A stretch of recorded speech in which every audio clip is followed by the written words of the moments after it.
Bonsoir et bienvenue aux Ateliers Shake. Je commence par me présenter. Mon nom est Mario Genot. Et moi, c'est Gabriel. Ok, donc ce soir, Gabriel, c'est l'atelier numéro 11 et ce qu'on va faire, c'est tout simplement continuer l'atelier numéro 10, c'est-à-dire on va voir les techniques de keying, donc les techniques d'incrustation à l'aide de l'objet, bien sûr, Keylight. Tout ce qu'il nous restait à faire, dans le fond, pour cet atelier, c'était tout simplement le TP, donc le travail pratique. Donc, je vais montrer, dans le fond, le résultat.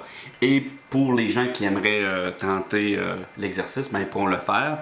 Et puis, bien sûr, nous, on va donner tout de suite la solution pour cet exercice. Donc, j'ai mon dossier ici, Atelier 011. Et puis, à l'intérieur de celui-ci, Files, je vais ouvrir mon fichier. Voilà. Et une bonne pratique, ça serait de tout de suite aller sauvegarder mon script sur une autre version. Donc, je vais l'appeler 0, donc V underscore 002. Voilà. Et on va aller voir le TP. Donc, je vais dégrouper ça ici. Et on a bien sûr le descripteur du travail pratique. Si on va voir au niveau des paramètres,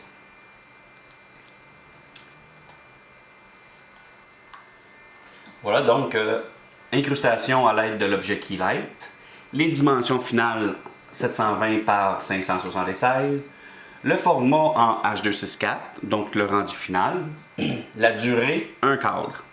Donc, c'est seulement l'image. Dans le fond, je veux juste un rendu, dans le fond, d'une image.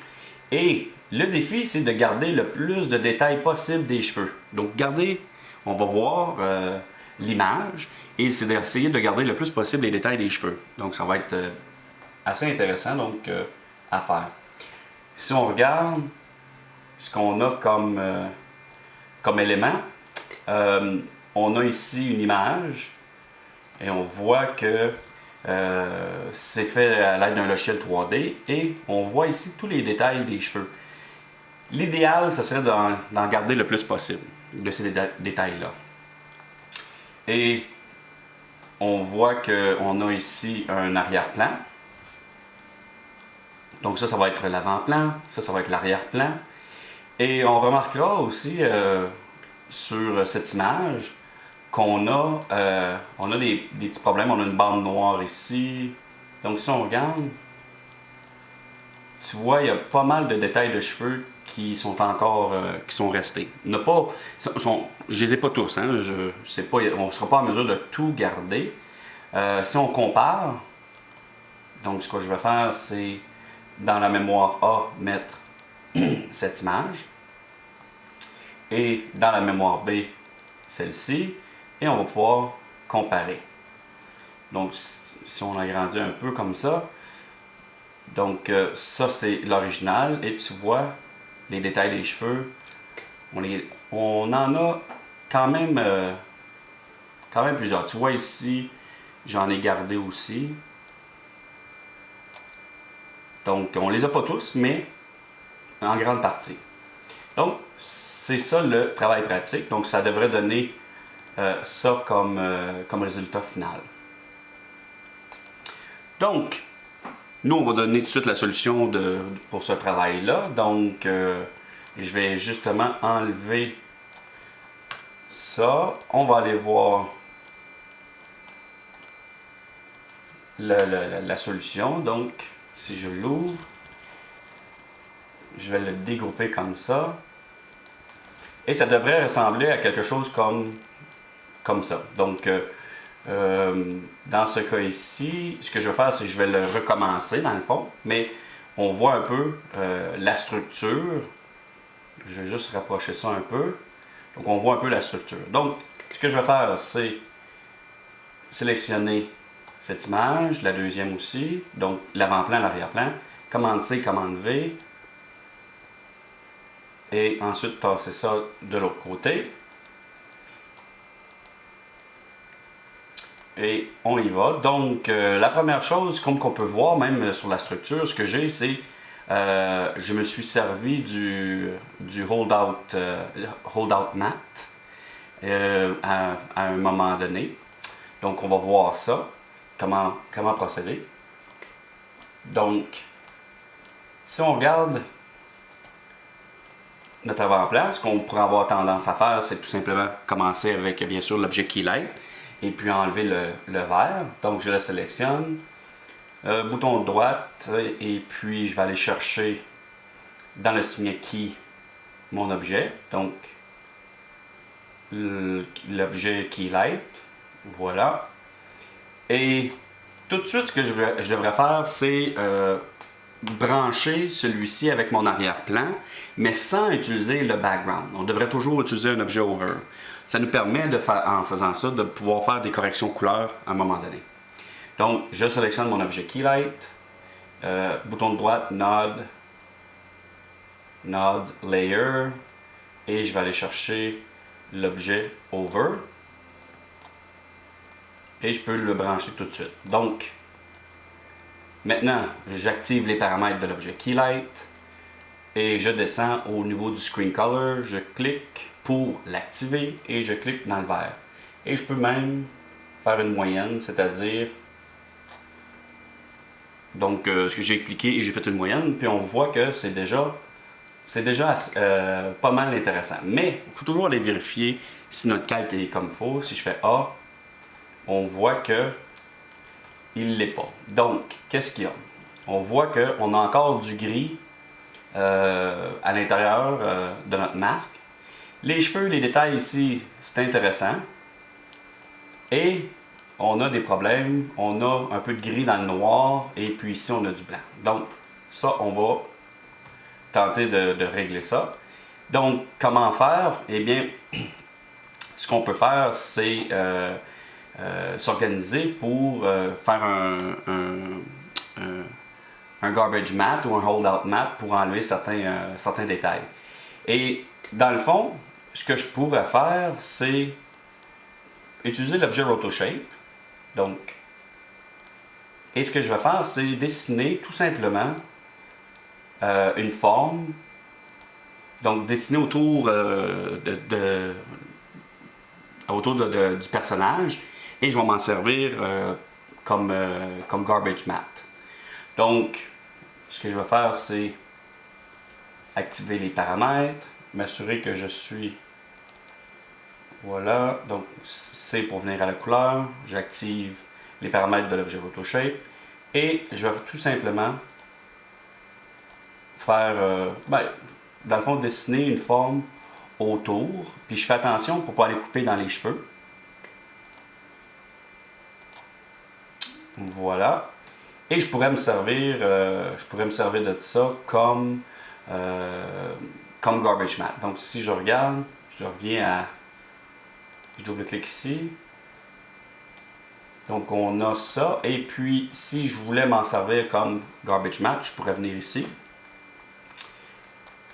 Et disparu. Donc pourquoi qu'il est disparu? C'est que je devrais inverser les couleurs. Donc je le sélectionne. Et je vais aller faire Color, Invert. Et voilà. Et on s'aperçoit que maintenant, ça a bien sûr réglé la barre qu'on avait ici. Mais ça n'a pas nécessairement réglé, bien sûr, cette partie. Donc tu vois le gris qui est à l'intérieur. Donc qu'est-ce qu'on peut faire pour ça? Ce qu'on pourrait faire, bien sûr, on va se servir du holdout mat pour être en mesure de faire un masque qui va être plus petit, qu'on va se servir pour le mettre à l'intérieur. Donc, comment faire? Eh bien, ce qu'on pourrait faire, c'est reprendre notre objet Keylight ici. Donc, je le copie, je le colle, et je vais le brancher avec mon avant-plan. Donc, j'ai exactement la même chose que j'avais auparavant. Sauf que cette fois-ci, ce que je vais faire, c'est... bon, même lui, je pourrais, à la limite, me servir de son garbage mat. Je vais m'en servir comme ça. Mais celui-ci, ce que je vais faire, c'est... je vais jouer avec le screen range pour, tu vois, avoir vraiment avoir un masque là, pur dans le fond. Donc tu vois, je l'ai boosté dans le fond. Et ce n'est pas grave dans ce cas ici qu'on perd les détails. De toute façon, c'est pas lui qui va agir comme key dans le fond. Lui, il va être là juste pour rendre plus opaque. Dans le fond, pour régler le problème qu'on a ici, on voit que on a du gris, c'est-à-dire qu'il y a une certaine transparence. Et en réalité, on veut garder juste le blanc. Donc, lui, comment faire pour réduire le masque? On va se servir de quel objet? De l'objet V816. Non. Dilate Erode. Tu sais, là, pour manger, dans le fond, les pixels autour. Donc, Nod, lui, on va le retrouver, bien sûr, dans le signet Filter. Et on choisit Dilate Erode. Et au niveau des channels, j'ai seulement besoin du channel A. Donc, je vais lui dire d'utiliser juste le calque A. Au niveau des pixels, je vais mettre une valeur comme, mettons, -2. Donc, tu vois, si je mets peut-être plus que ça même. Je vais mettre à -5. Et tu vois, si je fais I, ça c'est notre masque. Et si je le rends visible, eh bien, c'est ça qu'il fait. Pour adoucir, bien sûr, les traits, ce que je vais faire, c'est utiliser l'objet Blur. Donc, lui, on va le retrouver aussi dans le signet Filter. Si je réussis à y aller, Filter, Blur. Lui, si on descend au niveau des pixels, je vais lui donner une valeur, mettons, de 10. Spread, je prends toujours Outside Frame. Et au niveau des channels, j'ai juste besoin du channel A. Donc voilà. Et maintenant, si je descends comme ça, si je descends le tout, faut pas oublier, c'est ça mon key. Et ce que je vais faire, c'est lui dire, dans le fond, d'utiliser ceci comme holdout matte. Donc, la troisième entrée, c'est le holdout matte. Je le branche. Et je sais pas si tu as vu la différence. Tu vois, on va regarder comme ça. Donc, on a un peu de gris comme ça. Donc, avec le holdout matte, je le rentre. Tu vois, ça l'a bien sûr rendu mon masque plus opaque. Mais je n'ai pas perdu les détails au niveau des cheveux dû au fait que le masque, je l'ai réduit. Donc, dans le fond, ça fait vraiment exactement ce que je veux. Et on pourrait, tu vois, c'est sûr que ici, si on regarde, c'est pas tellement évident, mais ça fait une genre de coupure un peu radicale. Et ça, on n'a pas le choix, hein? On n'a pas le choix de garder ces détails-là qu'on a ici, dû au fait qu'on veut essayer de garder un peu les cheveux. Mais ce que je peux faire, c'est adoucir ça.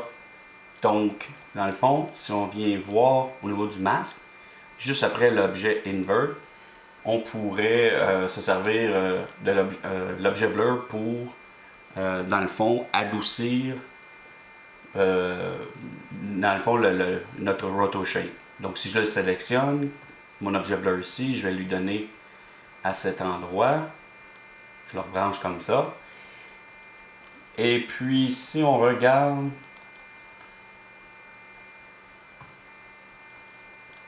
notre Roto Shape, si je fais I, tu vois, donc on voit que ça l'adoucit un peu, mais ce qu'on peut faire, c'est vraiment l'exagérer. Donc, mettre quelque chose comme 130. Tu vois. Et là, ce que ça va faire, si je reviens sur mon masque, ici, ce n'est pas tellement évident ici avec la vidéo, mais au lieu d'être très découpé, ça y va de façon graduelle. Mais moi, je vois pas vraiment la coupure. Non, tu ne le vois pas tellement ici, là, parce qu'on est à une résolution un peu... on n'a pas une très haute résolution, on travaille en 800 par 600 en ce moment.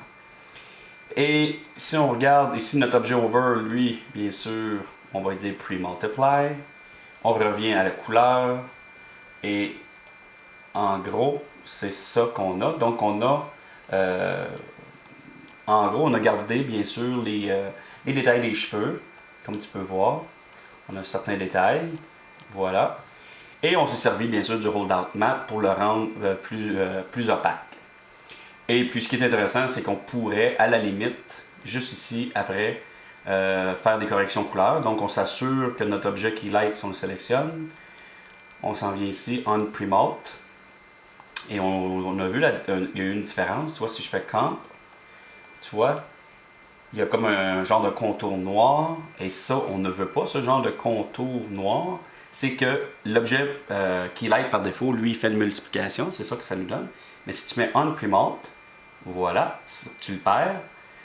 Et c'est l'objet over qui va faire la multiplication. C'est-à-dire qu'il va mettre du noir. Dans le fond, il va appliquer du noir dans tes calques RGB. Et puis là, ben, on pourrait bien sûr faire une correction couleur, juste ici. Et cette correction couleur-là va se faire seulement sur le personnage. Tiens, je vais utiliser dans le signet color, l'objet mold, faire une petite correction couleur rapide. Mettons que je clique ici pour activer mes couleurs. Je vais prendre une couleur en arrière-plan. Mettons que c'est ça que j'aimerais avoir. Et tu vois, c'est ce que j'avais, c'est ce que j'ai maintenant. Et on voit que ici, il y a comme un peu de noir, c'est-à-dire c'est comme s'il y avait un trou. On pourrait, à la limite, prendre l'objet Move 2D puis le descendre juste un peu pour, dans le fond, régler ce problème. Donc, si je le sélectionne, je vais aller dans le signet Transform, choisir Move 2D, et puis je vais le descendre juste un peu. Donc, si je viens comme ça, et voilà. Et maintenant,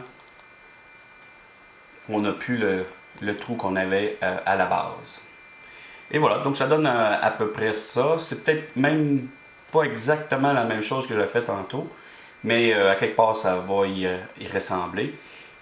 Si on regarde, ce que j'avais, c'est mon objet RotoShape, Invert, le Blur, comme on a fait tantôt. On a l'objet Keylight, qui justement servait à faire notre holdout. On a le Dilate. Ouais, c'est exactement la même chose, c'est juste disposé autrement. Et celui-ci, je n'avais pas l'objet Move 2D. Mais tu vois, si on le disposait de la même façon, ça serait exactement pas mal la même chose. Bon, voilà. Donc, un ou l'autre, les deux, ça donnait pas mal le même résultat. Et voilà. Donc, est-ce que tu as des questions? Non. Tout est clair? Oui. Excellent. Donc, ça termine l'atelier. Donc, voilà. Donc, j'aimerais vous dire merci et bien sûr, à la prochaine. Bye.